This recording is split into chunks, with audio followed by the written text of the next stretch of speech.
আলু চাষিদের সর্বনাশ করে দিয়ে গেলেন এই মহিলা মানে এই মুখ্যমন্ত্রী।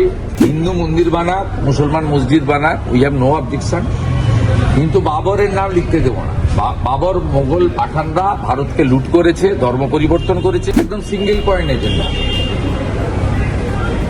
সিঙ্গেল পয়েন্ট এজেন্ডা যে বাবরের নাম আমরা এখানে লিখতে দেবো না। যদি ওনার মোটা দড়ির দাবি থাকে তাহলে মনোজ আগরওয়ালের কাছে আবেদন করুন, তিনি যাতে ডিজিপিকে এবং সিপিকে বলেন যে সরু দড়ির পরিবর্তে মোটা দড়ি দিতে।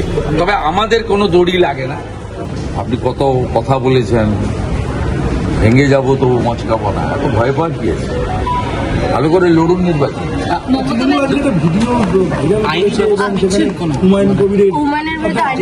না না, আমার কোনো স্ট্যান্ডই নেই। আমার নাম অনেকবার ওখানে এসেছে। প্রথমত এটা এআই দিয়ে আইপ্যাক বানানো কিনা এটাও তো দেখতে হবে, কারণ এআই দিয়ে তো সবকিছু বানানো যায়।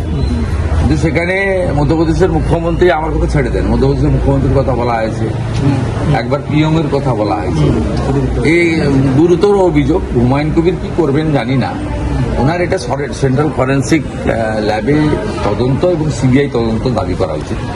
মধ্যপ্রদেশ সরকারেরও উচিত এটা স্পেশাল ইনভেস্টিগেশন দেওয়া, এবং এই আইপ্যাকে যারা এগুলো কারবারটা করেছেন বা এআই দিয়ে বানিয়েছেন, এআই কিনা দেখা দরকার আছে। ভালো হয়েছে, রাজ্য সরকার এটাকে সিবিআইতে রিকমেন্ড করুন। সিবিআই যদি মনে করে এখানে মানি ট্রেল হয়েছে তাহলে ইডিকে তারা ইডিকে হ্যান্ড ওভার করবে। তৃণমূলকে তো প্রসিডিওর জানতে হবে, সরাসরি ইডিকে দিতে পারে না রাজ্য সরকার। রাজ্য সরকার রেকমেন্ড করতে পারে ভারত সরকারকে ফর সিবিআই। সিবিআই যদি দেখে সেখানে প্রথমত এটা এআই কিনা সেটা তো সেন্ট্রাল ফরেন্সিক ল্যাব থেকে দেখতে হবে। এবার আমার কোনো মন্তব্য নেই, এটা মমতা ব্যানার্জির বি টিম হুমায়ুন কবিরের লড়াই বাবরি মসজিদ নিয়ে। আর আমাদের বক্তব্য হচ্ছে বাবরের নাম লিখতে দেবো না আমরা। একদম single point agenda, single point agenda যে বাবরের নাম আমরা এখানে লিখতে দেবো না। হিন্দু মন্দির বানাক, মুসলমান মসজিদ বানাক, উই হ্যাভ নো অবজেকশন, কিন্তু বাবরের নাম লিখতে দেবো না। বাবর মোগল পাঠানরা ভারতকে লুট করেছে, ধর্ম পরিবর্তন করেছে, মন্দির ভেঙেছে, মা বোনের ইজ্জত নিয়েছে, তাদের কোনো ক্ষমা নেই। আর এগুলো কমপ্লিটলি তৃণমূলের এ টিম বি টিম, এরা সমানে ভারতীয় জনতা পার্টির বিরুদ্ধে বক্তব্য রাখে এবং ভারতীয় জনতা পার্টির সম্পর্কে তার আদর্শ, তার বিচারধারা নিয়ে প্রশ্ন তোলে।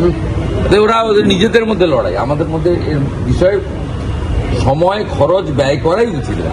আলু চাষিদের বিষয়ে আপনি একটা এক্স অ্যাঙ্গেলে পোস্ট করেছেন যে আলু ভয়ঙ্কর কষ্টে আছে, ভয়ঙ্কর কষ্টে আছে। আলু চাষিদের সর্বনাশ করে দিয়ে গেলেন এই মহিলা মানে এই মুখ্যমন্ত্রী মাননীয়া মমতা ব্যানার্জি। আলু চাষিদের সর্বনাশ করে দিয়ে গেলেন। মমতা ব্যানার্জি বলছেন, আমরা কথা দিতে পারি বিজেপি এলে আলু চাষিদের এই দুর্দশার সামনে পড়তে হবে না। মমতা ব্যানার্জি বলছেন তার র্যালিতে নাকি শুধু সরু দড়ি দেওয়া হয়, কিন্তু বিজেপির যদি র্যালি হয় তখন নাকি বিশাল ব্যারিকেড, মানে কি বলছে, যাতে লোক সংখ্যা নিয়ন্ত্রণ করা সম্ভব না হয়। মানে মমতা ব্যানার্জির র্যালি আচ্ছা, মোটা দড়ির দাবি করছে। পাঠিয়ে দেবেন? না, আমি কেন পাঠাতে যাবো? উনি কখনো বলছেন আমার কাছ থেকে সব কেড়ে নিয়েছে, আবার কখনো বলছে ওই অ্যাডভোকেটকে আমার সিআইডি গ্রেপ্তার করবে। উনি নিজেই তো পরস্পর বিরোধী কথা বলছেন। যদি ওনার মোটা দড়ির দাবি থাকে তাহলে মনোজ আগরওয়ালের কাছে আবেদন করুন, তিনি যাতে ডিজিপিকে এবং সিপিকে বলেন যে সরু দড়ির পরিবর্তে মোটা দড়ি দিতে। তবে আমাদের কোনো দড়ি লাগে না। আমার নমিনেশন ফাইলের দিন অমিত শাহজির সামনে কলকাতা পুলিশ দড়ি ঘিরে যাচ্ছিল, অমিত শাহজি উপর থেকেই নির্দেশ দিয়ে দড়ি সরিয়েছেন, আপনারা দেখেছেন।